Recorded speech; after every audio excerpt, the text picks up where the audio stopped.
this meeting. Okay, got it.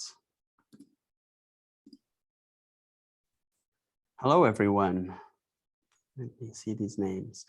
Bryson, Emily, Rendani, Abolfazi, Lucid, Zohar, DL Han, Really nice. Gonzalo, Farah, Irene. Welcome.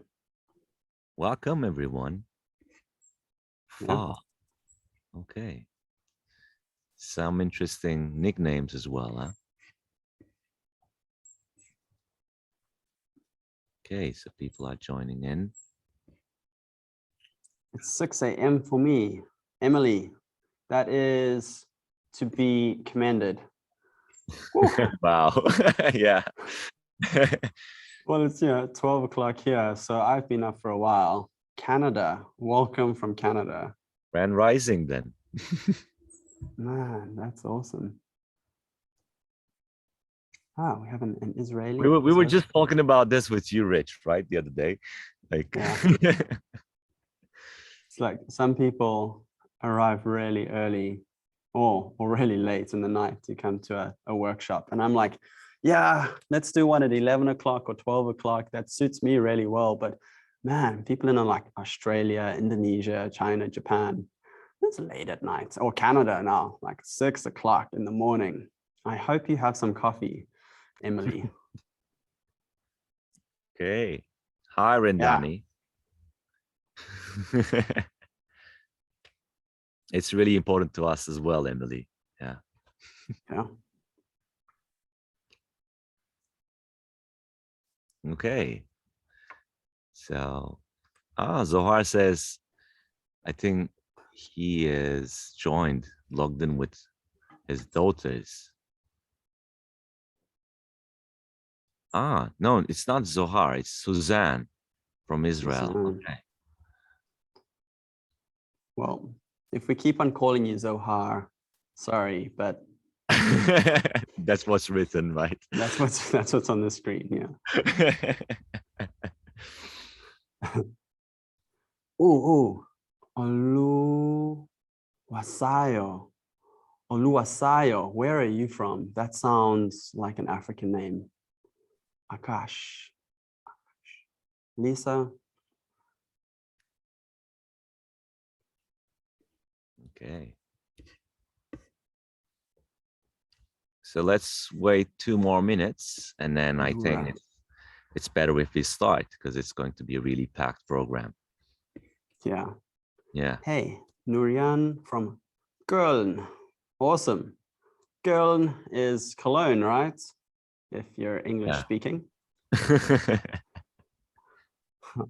Hi, Nurjan. Hi, Akash. Where is IND? Is that India or Indonesia? Or something else? India. Yeah. Yeah, IND. Chaitra is, I think, from There India. we go. Chaitra. Akash. Welcome. IND is India. Welcome, everybody. So, yeah. Wow, people are still coming in. Okay. What always amazes me is how technology works. I'm just, baffled by how this works so smoothly. Like, how is my voice and my image being transmitted to all of these places at the same time? Like, not just to Turkey, right? Or Yun, where are you calling from? Is it Malaysia. the US? Malaysia? Yeah. What? This is crazy. This is one step before teleportation, right? Yeah, exactly. Next, you're going to have like me sitting in your bedroom. It's like, I don't know, a clone or something. That's crazy. What time is it in Malaysia now? Like 6 o'clock? I have no idea. Raif is also based in Malaysia. It's 7 p.m. 7 p.m. Wow. 7 p.m. in Malaysia. And there's a 6 a.m. in Canada. So we have a 13-hour time difference at the moment. Wow. Man, that is just crazy. I'm always blown away. Okay, so let's begin. right? So Awesome. I just want to introduce like ADP list a bit. So ADP Cool. list is a global community based on making genuine connections, right? So we're here as a free mentorship platform where people can find, book, and meet mentors around the world, like we're seeing right now. And our mission is to foster an inclusive space and support network for designers, product managers, software developers to come together and learn from each other. And we're all here right now to learn furthermore. And me personally, I'm Mayor. I'll be hosting this session. And my dream is to help pioneers to co-create a conscious play together. And today we have joined forces with Rich here, the founder of TapTapKaboom, who will Yeah. walk you through a simple yet impactful creative journey. I think this is going to be a highly packed flow. So yeah, I'll be leaving it to you, Rich, to talk about your passion, dream, and Kickstarter's Discovery Odyssey. Yeah. Awesome. So let's get started. I, at the moment, cannot see the chat. I cannot see anything else that's happening on Zoom, because if I do, I will get distracted. And I am ADD, and ADD people tend to be like here, but not really here. So my name is Rich Armstrong. I am the founder of TapTapKaboom. And for the last 10, 12, 13 years, I've been in the creative industry. And I've been an interactive developer, like doing Flash stuff and JavaScript stuff, HTML, CSS. I've been a product designer, designing mobile apps, websites, that kind of stuff. I then became an employee #1 at a startup in South Africa. I am South African. And then from there, I moved over to Amsterdam, started my own product design studio with my wife. That was amazing. It's been an amazing journey. And then at about the same time, I started to teach Skillshare classes. I taught people how to code, how to be creative, how to doodle, how to animate, a couple of other things. And that for me has been something that has lit me up. I feel energized by helping people create, giving people direction. And yeah, some of my classes have about 30,000 students or 20,000 students. Some of them have 200 students. Some of those classes have been wildly popular or successful, and the messages that students leave me, or the feedback that I get, is that some of the stuff that I teach people has been life-changing. So that's what I want to do. I want to help people create, and not just like draw stuff in a book. I want you to create a life that you're pumped about, to actually intentionally do stuff in your life. Whether that's like becoming a baker, or becoming the best financial person, or a UX designer, or an illustrator, or figure out that actually doing hair for Pixar movies is the thing that makes you come alive. So I'm going to try assist you in figuring out how to become a better creative, or a better whatever. So let me switch over to this view over here.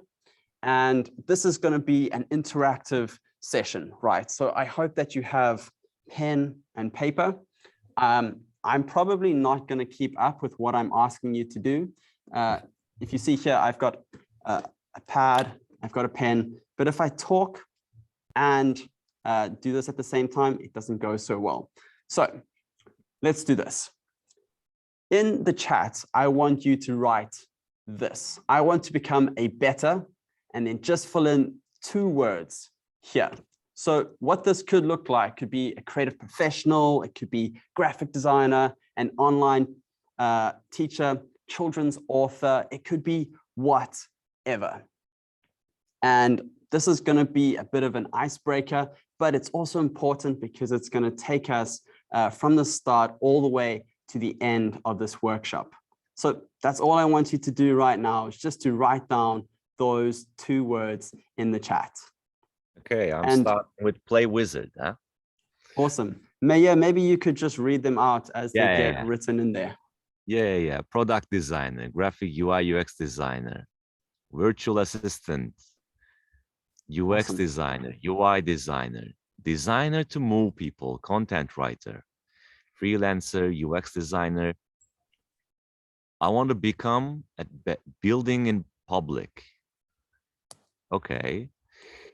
UX UI designer, product designer. Okay, so there's a Better lot of human. UX and UI Okay, designers. an interesting one. Human and illustrator. A better human. Awesome. Okay. I like that. I think that we all could do with becoming better humans, right? Definitely, yeah. It's a UX But that, writer. oh, UX writer, that's an interesting field. I have a couple of courses bookmarked on UX writing.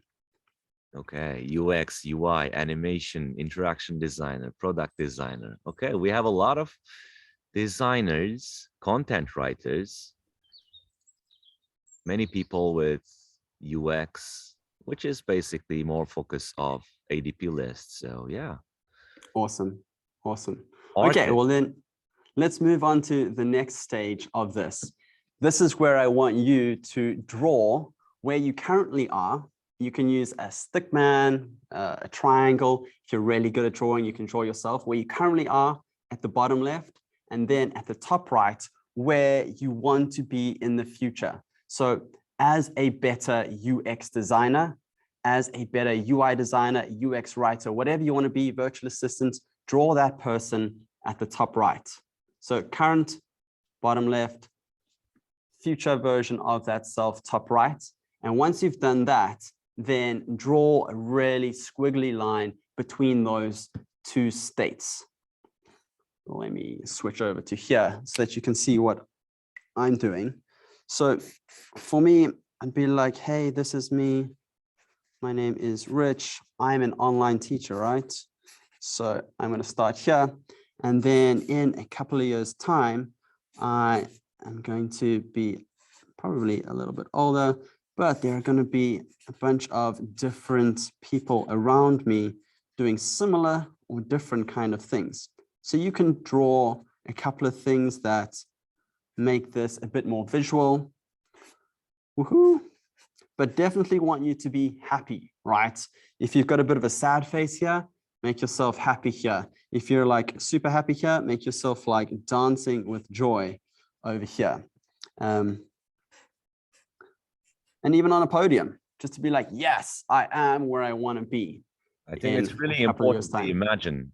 I think it's really important to imagine your future state, because like when we dream of our future, like many things already come up. Where do we want to be? And you know, Meyer and I were planning this session, and we would, you know, if we could have our way, this would be like a 4-hour session, and we would do a lot more visualization. We'd ask you guys a lot more questions to reflect a lot more. So if this is something that you're like, wow, this is amazing, I want to really get into this, spend more time on this, visualizing that future self. And now draw a line between these two states, because often it's not just like this solid line from one place to another. It's a journey, and it's full of ingredients of how to become that person. Sometimes it is linear, right? Like, oh, if you're a photographer, let's say, that first little bit of the journey might be to take photos that are in focus. If you're a UI designer, is to understand what UI design actually is. If you're an experienced UI designer, what are some of these ingredients that get you to this place over here? So these ingredients, this is what we're going to be focusing on next. What are these ingredients that get you from where you currently are to where you want to be in the future? So I want you to fill in this on a piece of paper. What ingredients will help me become my future? And then use those same 2 words. So I've just put in children's illustrator here. I know there's a lot of UX, UI designers, but what you can do here is a list or a mind map, a brain dump, whatever method you feel most comfortable with. Start listing things or start writing things down that you think will help you become a better whatever you want to be. So this is something that it could look like. It could look like a bit of a mess, but you know, perhaps you want to become a better children's illustrator. You want to get better at storytelling. You want to develop your style. Communication is really important. You want to write more. You want to join a community. You want to find an agent. You want to find an editor, marketing, that kind of stuff will help. So a lot of the time, these ingredients aren't just, I want to become a better UI designer, because, there's a guy called Vincent van Gogh, a painter, Dutch painter. You know what? He was like one of the most famous painters ever, but he only sold 2 paintings in his entire life. So his problem wasn't that he was a bad painter, but he was probably really bad at marketing. He was probably like a psychopath who didn't really come across as a nice guy. I mean, he cut off his ear. So you kind of get the picture that he could have worked on his communication, his personality, his approach to selling art a little bit more. So what are some things that go into becoming a UI designer or a UX designer, a better version of that? And sometimes it's not necessarily the things that you would necessarily think of. And it's really important to make them as concrete as possible, right? Because sometimes there are really vague ideas that we want to be better at. But like these ingredients, the concrete they are, the more concrete they are, the better. Yeah.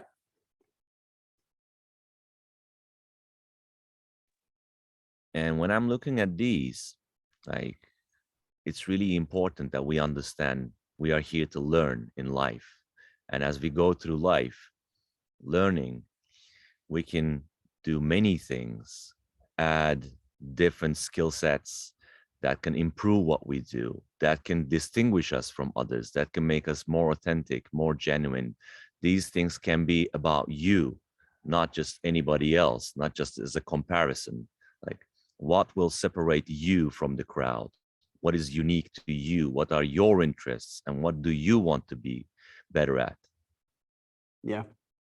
And so if you do this exercise again, sometimes it's a really good idea to change what you want to become. So instead of just a UX designer, perhaps you write an authentic UX designer or a rock star UX designer or something else like a wizard UX designer. You start to come up with something that defines the type of designer or type of person that you want to become. So I could say, yeah, I am an online teacher, but I could also say I'm a lead kaboomer or a lead TapTapKaboomer, meaning that I would get to a state or a stage in my life where I'm leading other people and we're all together changing the world, trying to help people create. And so those 2 words become really important. And it's okay if you don't nail those 2 words now, because this is something that you can do over and over and over. And it changes every time you do it. Okay, so hopefully you guys have got a bunch of ingredients that are gonna get you from that state to that state. Next up is asking this question: how might I, and then choose an ingredient to turn into a question. So if I wanted to say, read tons, I would say, how might I read more? Or if I said communication, how might I become a better communicator? So choose one ingredient that you're like, this thing will make the biggest difference, or this thing is something that I'm really passionate about. And the reason why we say, how might I, is because it's not certain. You're not certain that this thing is going to make you a better whatever, but it opens your mind and opens your brain to being curious. It turns on the problem-solving light. It's like, okay, let's try this. So how might I find an agent? Now, that is a really good question. And it's not a typically creative thing, right? You're like, that sounds quite boring. But if you're a children's book illustrator, or maybe if you are a UI designer, how do you find a client? Or how do you find an agency to work with? Or how do you find a startup to go work for? Those are really important questions. And now, how we answer this, again, is really important. And what I'd like to suggest is that you write, what if I, or think about what if I, or what if I only, or what if I didn't? And you come up with 4 solutions, just 4 solutions. And then for each solution, another 4 alternatives. So it may look something really like this, like super crazy, lots of different ideas. So I'm going to dial it back again. Let's just start with 4 ideas for now. And these can be things that, off the top of your head, you're like, what if I research how to find an agent? What if I ask my writer friends how to find an agent? What if I ask in a community? Or what happens if I produce something that's so amazing that it attracts an agent?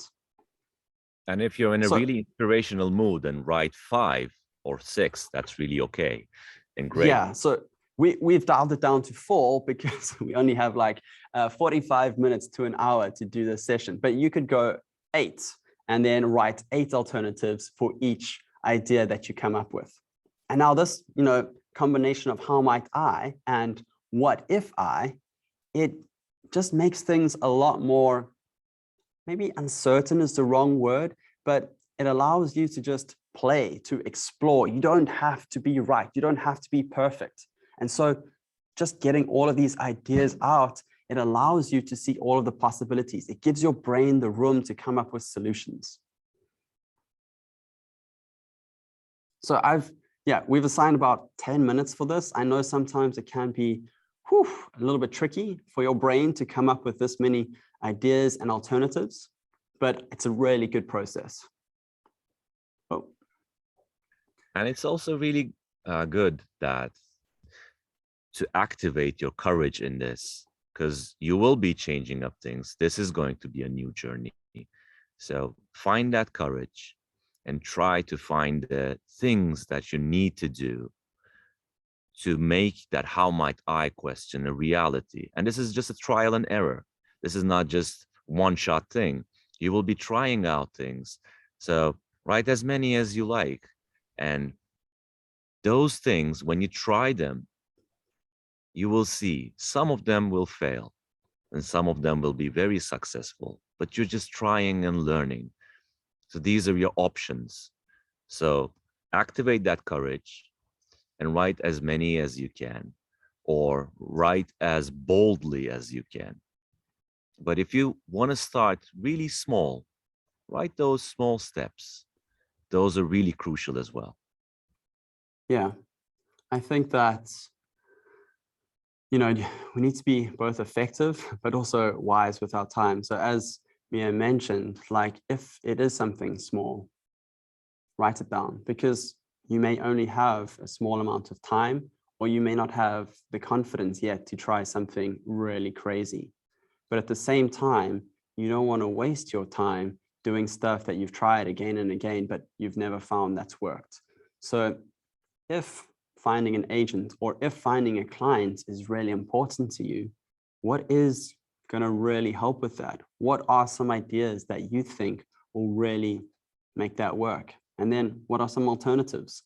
So if I think of some ideas of trying to find a client, it's like, I need to make a list of all the clients that I really, really want to work with, or all of the agencies that I really, really want to work with. I could produce some amazing piece of work as an example, or a showcase of how I work and why I work. I could produce a video explaining my thought procedures, how I design stuff, what my process is like. So they get to meet me without actually having to meet me. I think also, Rich, it's really important that, for example, right before the session, you were talking about how your setup was, and for the last 6 months, you have been preparing for this environment where you can do really good workshops. And just that preparation is an example for these ingredients. Like, you've done probably many things. Maybe you can talk about that, so it can be a great example for others. Yeah, so I mean, this setup that I have now, I have a background. I can probably even show you it, something like this. So you can see there's lights, there's a background, there's a bit of a set, but I'm in a studio. This is where I do all of my work. And this, for me, has been something that I've spent the last 6 months doing. And I've always asked, well, how do I become a better teacher?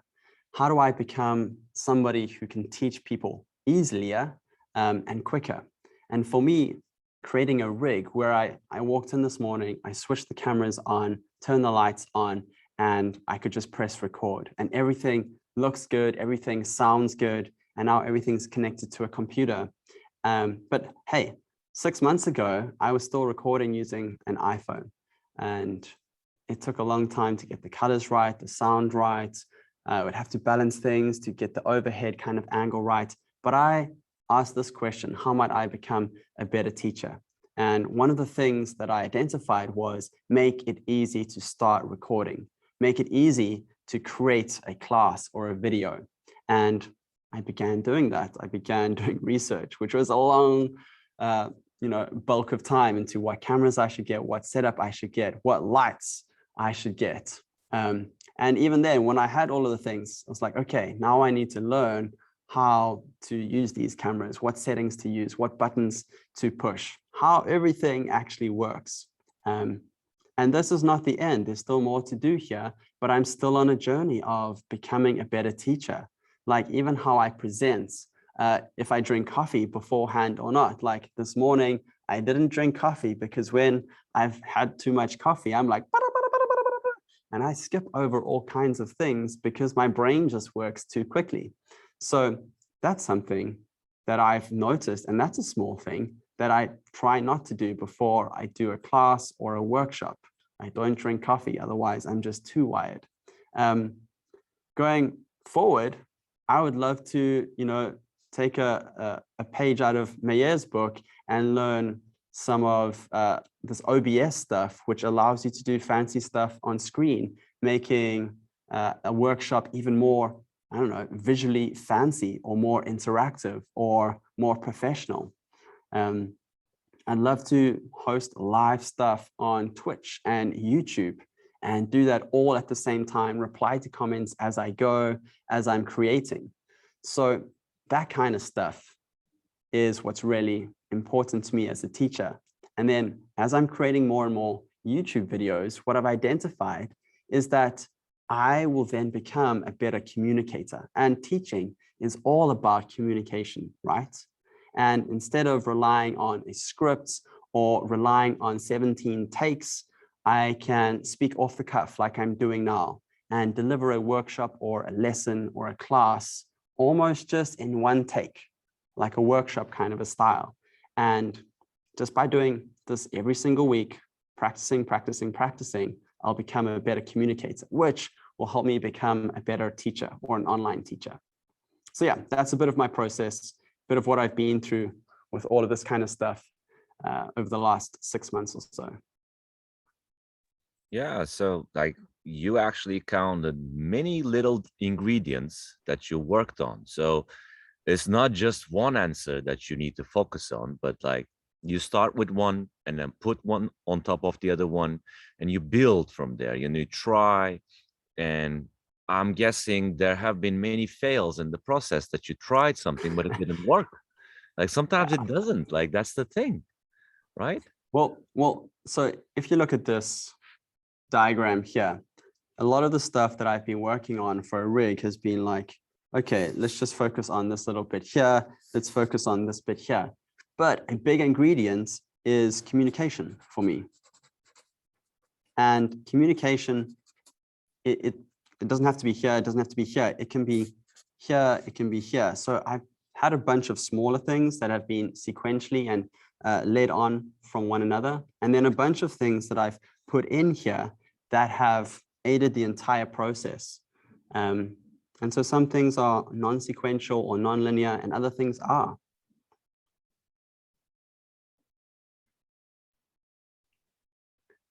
All right.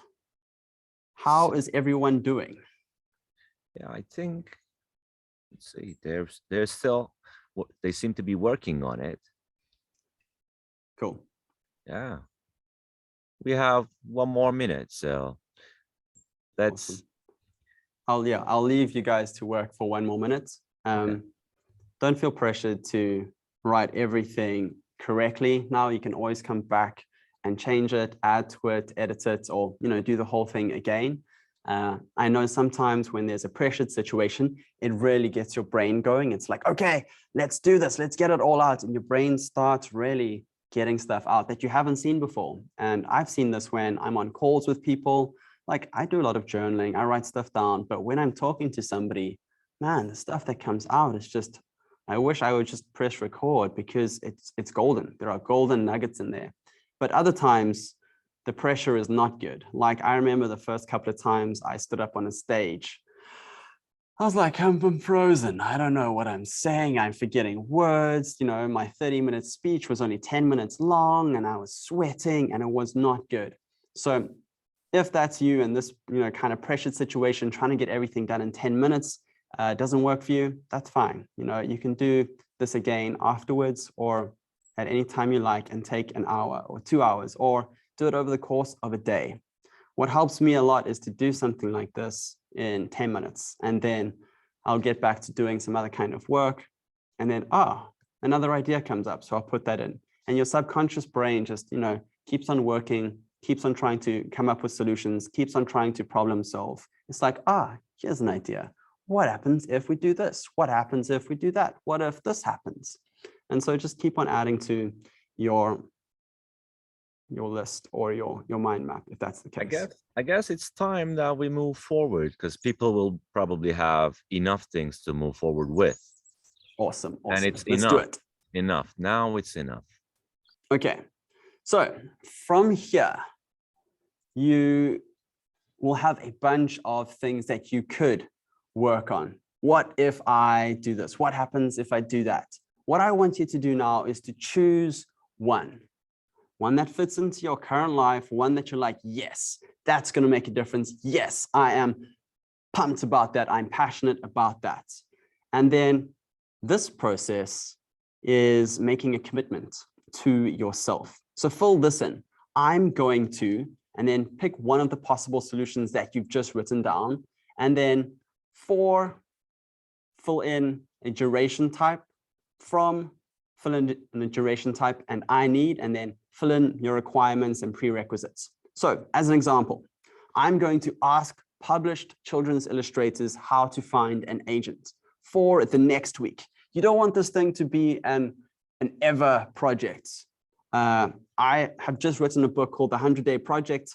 I think 100 days is really good, but sometimes that's way too long. So this little project that you're going to set yourself up with, it could be a day, it could be a week, it could be a month. It should have a start and an end date so that you know how long you're working on it for. And then the duration type 2, when exactly are you going to be working on this? Is it for half an hour a day? Is it between 7:30 and 8 p.m.? Or is it once your kids have gone to bed? Is it like at 5 o'clock in the morning? Write this down. And then I need a list of published illustrators. If we turn this off, then you can see. So what do you need? Do you need paints? Do you need Figma? Do you need to learn how to use Sketch? What do you need? Write that down so that you will get it. Get your sticky notes, get your little whiteboard, get your pad so that you can create mockups really easily. And the reason we do this is to commit. And commitment is super important. And when you write it down, it signals to your brain that you're serious about it. It's not just an idea in your brain anymore. This is what you're committing to. And within this time frame, you can just choose one. And after this, because this is a framework and you can repeat it over and over again, you can do other things and write them down as concretely as this. So now just choose one. So that's important. Being able to choose and prioritize. I think that at times you could, combine things, but from my experience, like just picking one thing is far better than picking multiple things to work on. Because if you work on one thing, you get exponentially better at it. So if you want to get better at UX design or UI design, and you've identified that learning how to add motion into your work is something that you'd like to work on, then you're going to say, I'm going to add motion to a bunch of wireframes or add motion to some mockups for the next month for 2 hours a day. And that's what you focus on. You don't focus on colors. You don't focus on hierarchy. You don't focus on UI design. You focus on motions. You might take some stuff that you've already designed or some other person's already designed, and then you design the transitions between those two different screens. Or you just focus on what you need to do rather than trying to do a bunch of stuff around it and then getting distracted by it. I know that if you're trying to learn Figma, for example, if you're just learning Figma, then just copy somebody else's design. Like if that's the point, just, copy. You don't have to start designing or thinking about prototyping or thinking about any other things. Just focus on learning Figma. There we go.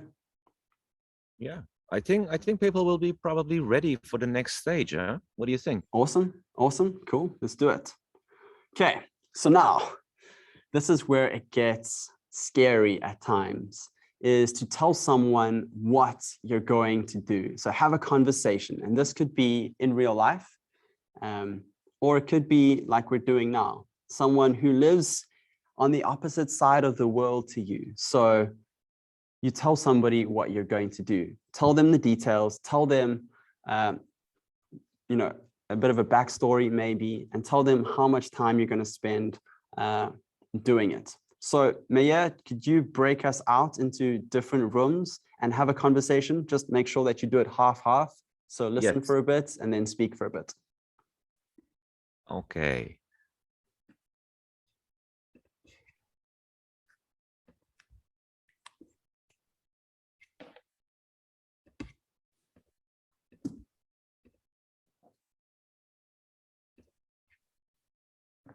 Now you will be going into rooms.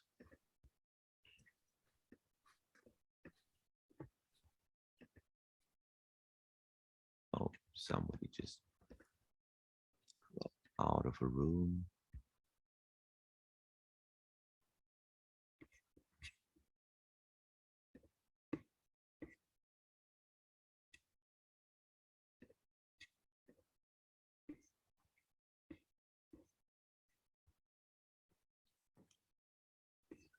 And again, like if you have more time when you do this again, perhaps over coffee with a friend or a mentor or a colleague or something, when you start speaking, oh my goodness, then tons of stuff actually comes out. Like, why are you doing this? Why exactly that?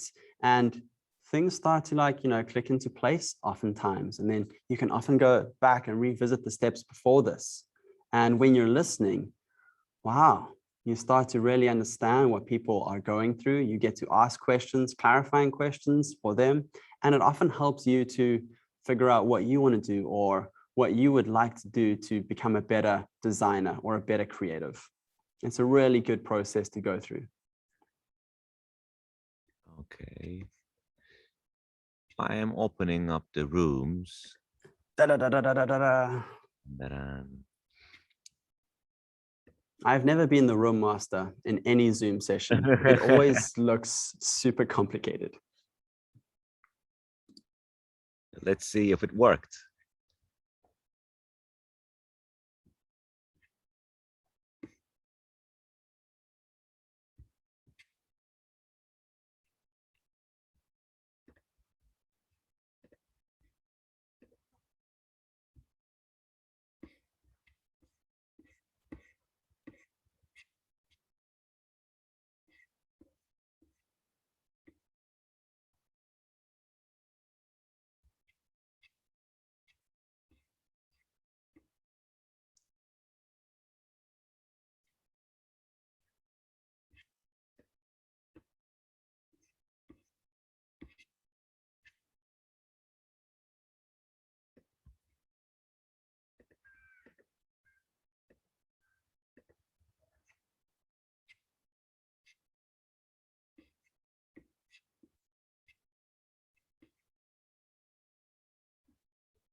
Nurcan.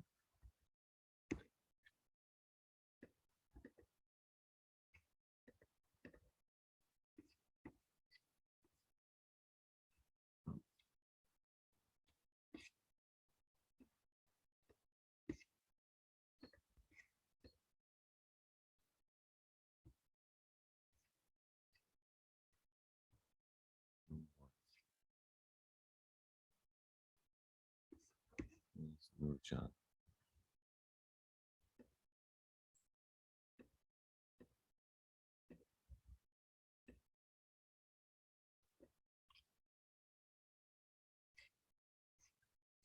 There have been some people.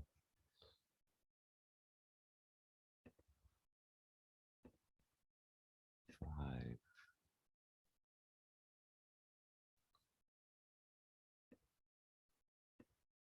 Six. Not joined. Not joined. Okay.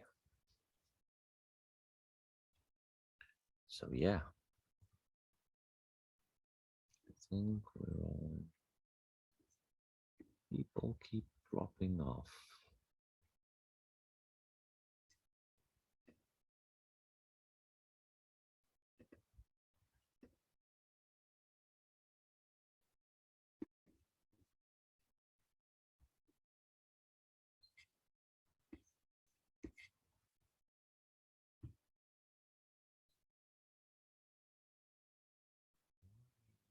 Getting unassigned.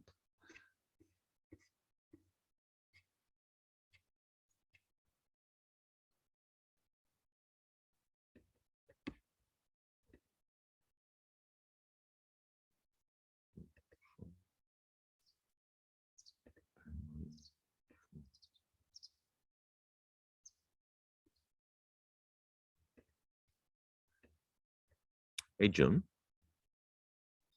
Hey,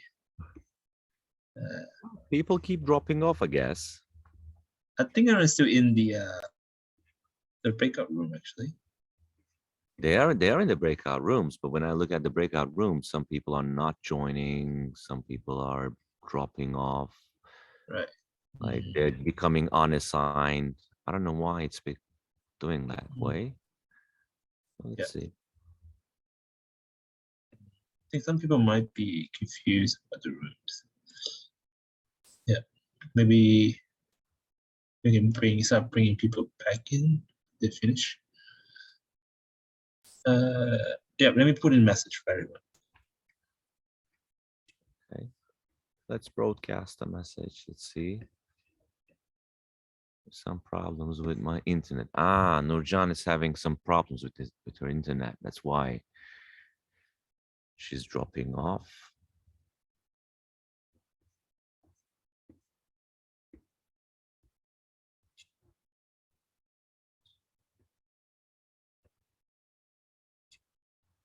But I will be closing all rooms anyway. And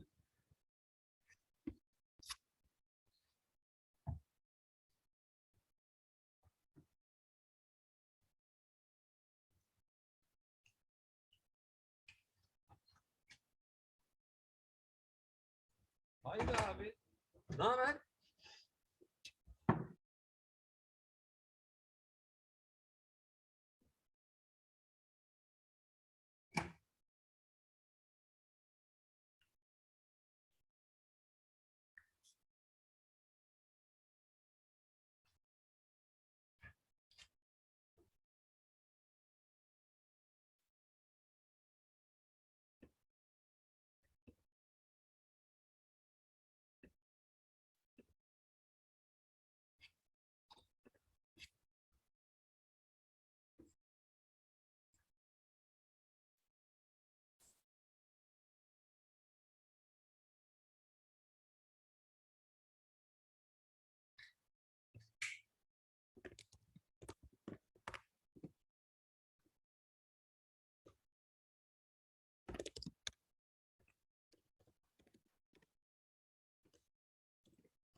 Am I on now? Yes. You're back on up. Yeah. Great. I didn't realize I had to unmute myself again. So I just said some great pearls of wisdom and you missed out, but I'll say it again. So you guys are back from your conversations with somebody else. Some of you, didn't join a room, and that's fine. But this part of the process is important because you get to talk about it. You get to iron out details. You get to ask questions. And so I encourage you to do this part of the process with somebody, either in your business or a friend or a mentor or a colleague. Just talk about what you want to do, what's important for you to focus on in the next however much time you've assigned to it. Let's hop back to the presentation. Now, the thing is, this is when you need to actually do what you wanted to do. A lot of times we have these ideas in our head, and even writing it down, sometimes it doesn't make us do what we want to do, or the thing that's going to get us closer to that future version of ourselves. So when this happens, you need to put it into a calendar or write it in your journal. However you're going to make that happen, make it happen. Do your project for a week or 2 weeks or 100 days or whatever it looks like. Do your project. Do the thing that you said you're going to do. And then once it's done, then you can use the framework again. But in between using the framework again and finishing your project, ask what worked and what didn't work, or what's working and what's not working, and try to identify why it is or it isn't working. So then you get to this stage again. You get to draw yourself and your future self, but it'll be different because you will have changed. You will have gained some insights. You'll have gained experience. You will be a better UX designer or a photographer or a virtual assistant.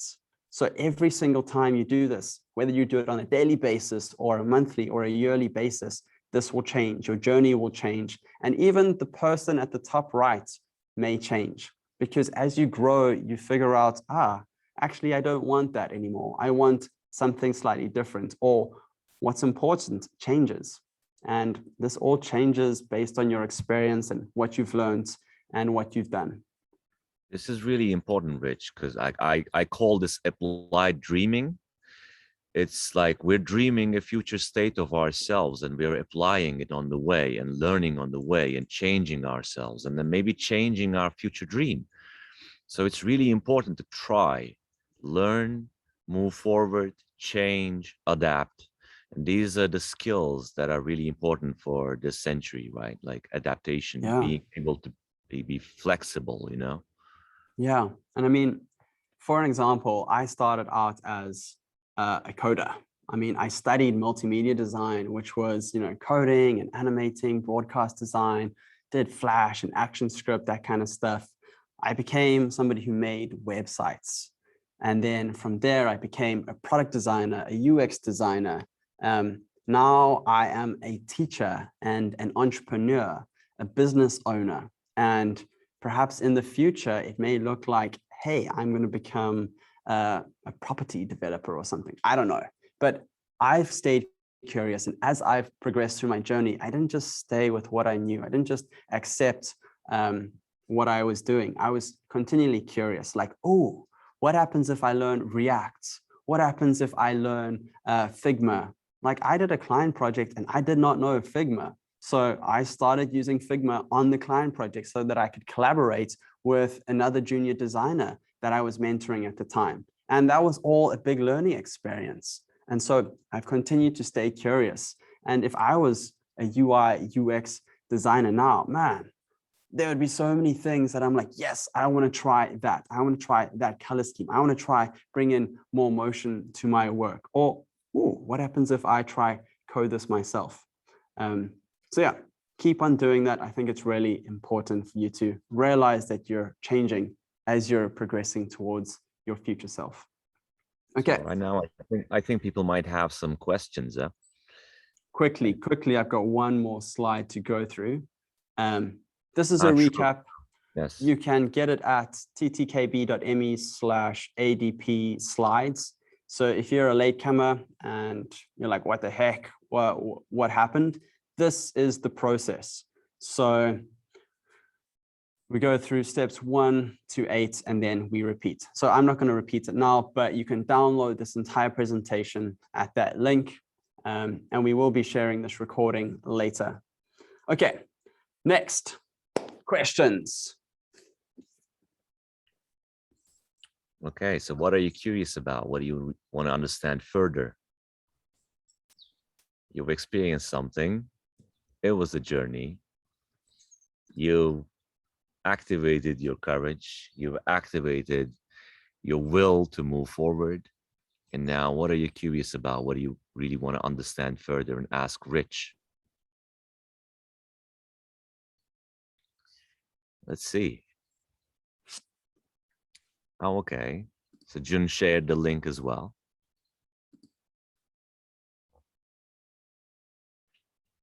So a question, how do you choose what to focus on?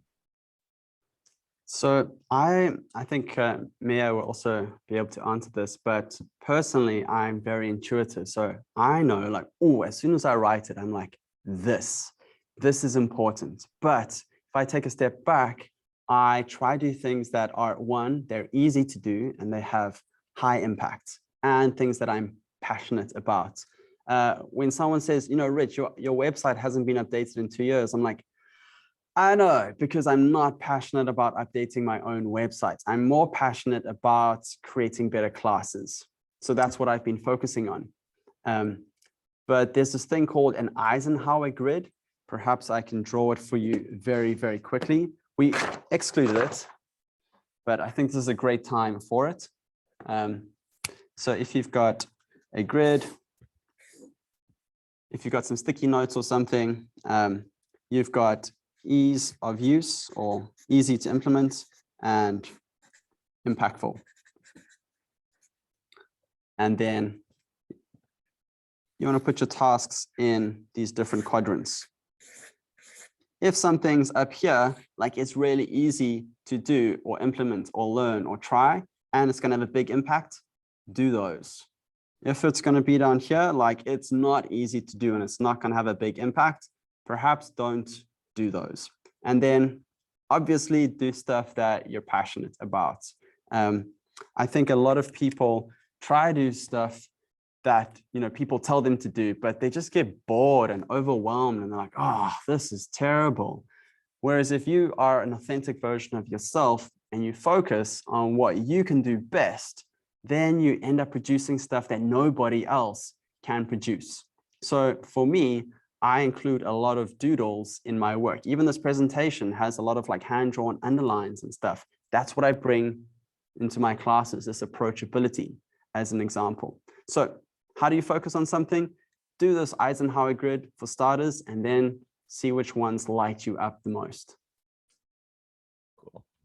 And another really important question is, Fa says, it was just helping us to set goals and do them, but not how to be creative. Where is creativity in this process?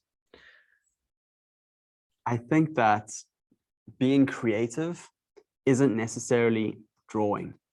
It isn't necessarily, you know, doing something that is creative. It's being intentional about your life. It's saying, what don't I have? What do I have? And what do I want more of? And then making decisions about how to bring what you don't have and what you want more of into your life. And that act is a creative act. If you just painted the same painting every single day, or you just painted and you were bored every single day, that's not creative. So that for me is creativity. How do you become a better creative? How do you become a better human? How do you become a better whatever? You're intentional, you're strategic about what you want to bring into your life and how you're going to get to being that better future version of yourself. Yeah, I would define creativity as the ability to deal with the unknown. And the way you deal with it is your approach to creativity. And I think this framework helps you deal with the unknown, which is the future, which is your future self. And it's a really great way to replicate, do it over and over again to become a better version of yourself, which is the creative you. So thank you, Rich, for this. And so another one comes, let's take, one final question. So it says, I get less motivated along my learning process. Like I started learn how to make illustration using Adobe Illustrator and lost my motivation. How can I maintain my motivation? I will try to answer this quickly. One is to set interesting projects. If you're just learning Illustrator for the sake of learning something, sometimes that's not enough. Why? Ask yourself why you want to learn something and create a project out of that. So if you want to help people do something, so let's say you're trying to help people who have a sickness, you're trying to raise awareness for that. That's a really good reason to learn Adobe Illustrator. Or if you're an artist, to produce something that is an NFT so that you can sell it, that could be a really good motivator. But you don't do that for long periods of time. Keep on creating new and interesting projects that inspire you and motivate you to learn new things. So Procreate has just come out with a bunch of 3D stuff. Now, I don't really feel like doing a bunch of 3D stuff, but if I came up with an interesting project, I might be like, that's cool. I want to go learn how to do 3D stuff in Procreate. Whereas if you just, learn 3D stuff in Procreate, you'd get bored of it, Let's take this next question as well, because it's coming from the opposite side, saying digital art is really difficult for me. I want to be an illustrator, but every job I see online wants someone who works digitally. Do you have any suggestions on how I can work with this? So digital art is really difficult for me. I want to be an illustrator, but every job. Well, so I guess there's a couple of ways you could approach this. I don't know what your art looks like. And I'm not quite sure where you're looking for work. But one is that if you hand draw something and you scan it in, it becomes digital. And I think that the handmade in digital is something very unique. Like that's why I doodle. That's why all of this is doodle. It's handmade. But right now it's pretty digital because it's in video format. And if you see a lot of stuff that is happening on Instagram, for example, there is imperfection in work. There is handmade stuff. There are people who set up studios where they like make fire out of stuff. It's all real. And so I think you may need to either find different clients or redefine what digital art is. Because you can definitely make stuff and then bring it into Photoshop, bring it into After Effects, bring it into some app on your computer. Actually, these kind of limitations makes you more creative, right? Because Yeah. like if you're just drawing by your hand, like of course, I also don't know what the art looks like.